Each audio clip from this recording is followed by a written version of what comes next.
Good morning. ഇപ്പോൾ ഇതാ ഞങ്ങൾ നാട്ടിൽ സുഖമായിട്ടെത്തി, കുഴപ്പമൊന്നുമില്ല. പക്ഷേ വെള്ളമില്ല, അതാണ് മെയിൻ പ്രശ്നം. വെള്ളമില്ലാത്തതുകൊണ്ട് വെള്ളം ഇപ്പോൾ നമ്മൾ പൈസ കൊടുത്ത് വാങ്ങിച്ചിട്ട് ടാങ്കിലേക്ക് അടിച്ച് കയറ്റി കേട്ടോ. ഇതിന് ഇപ്പോൾ പാത്രങ്ങളൊക്കെ അങ്ങനെ ഫുള്ള് എല്ലാത്തിലും ചെറിയ ചെറിയ പാത്രത്തിലടക്കം വെള്ളമാക്കി വെച്ചതാണ്. അപ്പോൾ കഴിഞ്ഞ വർഷം ഞാൻ കാണിച്ചിട്ടുണ്ടായില്ലേ വെള്ളമില്ലാത്ത പരിപാടി. ഇനിയിപ്പോൾ നമുക്ക് ഇന്ന് മുതൽ ഇവിടുത്തെ കുക്കിങ്ങൊക്കെ തുടങ്ങണം. അപ്പുറത്തെ അമ്മ പിന്നെ എന്താ പറയുക ചപ്പാത്തിയൊക്കെ ഉണ്ടാക്കുന്നുണ്ട്. ഞാൻ ഇവിടെ കറി റെഡിയാക്കണം കേട്ടോ. പൊടി ഒക്കെ ആയതുകൊണ്ട് ഒന്നും നമുക്ക് വീട്ടിലൊന്നും ഉണ്ടാക്കാൻ പറ്റില്ല. ഇന്നലെ ഫുള്ള് ക്ലീനിങ് ആയിരുന്നു. ഇനിയും ഉണ്ട് കുറേ ക്ലീൻ ചെയ്യാൻ, കുറേ തുണി കഴുകാൻ, അങ്ങനെ എല്ലാം ഉണ്ട് കേട്ടോ. അപ്പോൾ ഇനി നമുക്ക് നാട്ടിലെ വിശേഷങ്ങളൊക്കെ ആയിട്ട് കാണേ.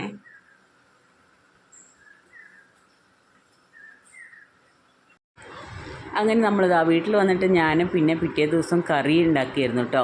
അപ്പം വീട്ടിലുള്ള സാധനങ്ങളൊക്കെ വെച്ചിട്ട് ഞാൻ പിന്നെ നാട്ടിൽ നിന്ന് നമ്മൾ പോരുന്ന സമയത്ത് കുറച്ച് സാധനങ്ങൾ മാറ്റി വെക്കും കേട്ടോ. അപ്പോൾ അതിലുള്ള സാധനങ്ങൾ വെച്ചിട്ട് ഞാൻ വേഗം കറി ഉണ്ടാക്കിയിരുന്നു. അമ്മ ചപ്പാത്തിയൊക്കെ ഉണ്ടാക്കി തരാമെന്ന് പറഞ്ഞ് അങ്ങനെ വേഗം ഞാൻ കറിയും കാര്യങ്ങളൊക്കെ ഉണ്ടാക്കി വെച്ച് പിന്നെ വേഗം ഫുഡൊക്കെ പെട്ടെന്ന് ഉണ്ടാക്കി വെച്ചു കേട്ടോ. പിന്നെ വീടൊക്കെ ഒന്ന് വൃത്തിയാക്കാനുണ്ടെങ്കിൽ ഭയങ്കര പൊടി പിടിച്ചിരിക്കുക കേട്ടോ. പഴയ വീടാകുമ്പോൾ ഭയങ്കര അതിൻ്റേതായ ബുദ്ധിമുട്ടുകൾ ഉണ്ടാവുമല്ലോ. അങ്ങനെ മാറാലും കാര്യങ്ങളൊക്കെ നമ്മൾ തട്ടിക്കൊടയായിരുന്നു കേട്ടോ. ഓരോ ഭാഗം അടിച്ച് വൃത്തിയാക്കി. അതിൻ്റെ ഇടയിൽ പിന്നെ മെയിനായിട്ട് വെള്ളം ഉണ്ടായില്ല കേട്ടോ. നമ്മളിപ്പോൾ വൃത്തിയാക്കി അടിച്ച് തുടച്ച് കഴുകണമെങ്കിൽ നല്ല വെള്ളം വേണമല്ലോ. അപ്പോൾ കിണറ്റിൽ പിന്നെ എന്താ പറയുക, വെള്ളം ഇല്ലയെന്നും പറയാൻ പറ്റില്ല, പക്ഷേ കുറച്ചുണ്ട് താനും. കോരി എടുക്കാൻ ഭയങ്കര ബുദ്ധിമുട്ടാണെന്ന് മാത്രം കേട്ടോ.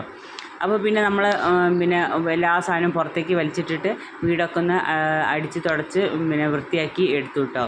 അങ്ങനെ നമ്മൾ ഇതാ കിണറ്റിലേക്ക് പോയി നോക്കിയപ്പം കിണർ ഇങ്ങനെ കാണുന്നുണ്ടോയെന്ന് അറിഞ്ഞൂടാ, കുറച്ച് മാത്രമേ ഉള്ളൂ കേട്ടോ വെള്ളം, ഒരു സൈഡിൽ മാത്രം. പിന്നെ ഞാനത് എന്താ പറയുക പറമ്പിലേക്കൊക്കെ ഒന്ന് പോയി നോക്കി. അപ്പോൾ ചക്കയും മാങ്ങയും കാര്യങ്ങളൊക്കെ ഉണ്ടോയെന്ന് നോക്കിയിട്ടോ. അപ്പോൾ ചക്കയും കാര്യങ്ങളൊക്കെ ഇഷ്ടംപോലെ ഉണ്ട് കേട്ടോ. അത്യാവശ്യത്തിന് നമ്മളെ ആവശ്യങ്ങൾക്ക് നമ്മളെ പൂതിക്ക് കഴിക്കാനുള്ളതുണ്ട് കേട്ടോ.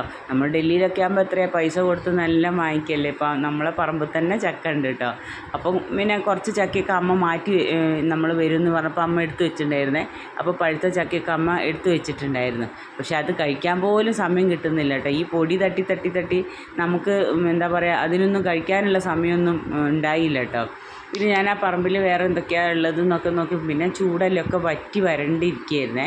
പിന്നെ നമ്മളതെല്ലാം പുറത്തേക്ക് വന്നപ്പം പിന്നെ ബാക്കിലൊക്കെ ഒരുപാട് പുല്ലും കാര്യങ്ങളൊക്കെ ഇങ്ങനെ ചൂടായതുകൊണ്ട് പിന്നെ കുറച്ചൊക്കെ ഉണങ്ങിയൊക്കെ പോയി ഇരിക്കുക കേട്ടോ ചെയ്യണത്. കുറച്ച് വിറകും കാര്യങ്ങളൊക്കെ അവിടെ ഞാൻ കൂട്ടിയിട്ടിട്ടൊക്കെ ഉണ്ടായിരുന്നു കേട്ടോ. പിന്നെ അതെല്ലാം കഴിഞ്ഞിട്ട് നമ്മൾ പിന്നെ കുറച്ച് സാധനങ്ങൾ വാങ്ങിക്കാൻ വേണ്ടിയിട്ട് പുറത്തേക്ക് പോയിട്ടോ. കാരണം അരി സാധനങ്ങളെല്ലാം നമ്മളുടെ തീർന്നിട്ടുണ്ട്. അപ്പം നമ്മളൊക്കെ വാങ്ങിക്കാൻ വേണ്ടി പോയിട്ടുണ്ടായിരുന്നു. അപ്പോൾ അവിടെ നമ്മളൊരു ചായയും അടിച്ച ചായയും പഴംപൊരിയും ഒക്കെ കഴിച്ചു കേട്ടോ. അപ്പം ഒരു ജ്യൂസൊക്കെ കുടിച്ചപ്പോൾ നമ്മൾ നാട്ടിൽ വന്ന ഒരു ഭയങ്കര ഫീലല്ലേ. അപ്പോൾ ഇതൊക്കെ കഴിച്ച് കഴിഞ്ഞതിന് ശേഷം പിന്നെ നമ്മൾ അവിടെ നിന്ന് പോന്നേ. അപ്പോൾ അവിടെ നിന്ന് പോന്നതിന് ശേഷം അമ്മ നമ്മൾ വരുമ്പോഴത്തേക്ക് നല്ല ചക്ക, പഴുത്ത ചക്കേൻ്റെ ചുളയൊക്കെ ഇരിഞ്ഞ് വെച്ചിട്ടുണ്ടായിരുന്നു കേട്ടോ. അപ്പോൾ അത് കണ്ടപ്പം പിന്നെ കൊതി സഹിക്കാനേ വയ്യ കേട്ടോ. പിന്നെ അതൊക്കെ കഴിച്ചു. പിന്നെ അങ്ങനെ അന്നത്തെ ദിവസം അങ്ങനെ അങ്ങോട്ട് കഴിഞ്ഞു കേട്ടോ. ഇതൊരു കുഞ്ഞു വീഡിയോ ആണ്. എല്ലാവർക്കും ഇഷ്ടപ്പെടുകയാണെങ്കിൽ ലൈക്കും കമൻറ്റും ഷെയറൊക്കെ തന്ന് സപ്പോർട്ട് ചെയ്യണേ. താങ്ക്